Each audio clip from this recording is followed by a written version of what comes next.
যারা মোবাইল ফোনের নেশার থেকে বাঁচতে চান, আমি আজকে ছোট্ট একটা দোয়া শিখাই দিচ্ছি। এই দোয়াটা বেশি বেশি পাঠ করবেন। হতে পারে আপনাকে মোবাইল ফোনের নেশার থেকে বাঁচাই দিতে পারে একজন। বলেন সবাই, তিনি কে?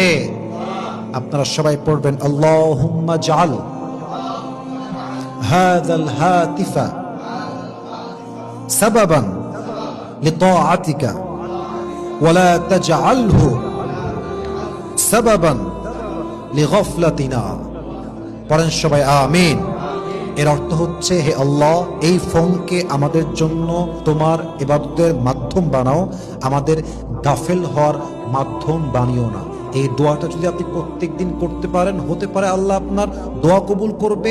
এই যে রিলসের আসক্তি, টিকটকের আসক্তি, সারা দিন টাইম ওয়েস্টের যে একটা আসক্ত হয়ে গেছেন আপনি, এই গুনাহ থেকে, এই অন্যায় থেকে আপনাকে বাঁচাতে পারে একজন। বলেন সবাই, তিনি কে?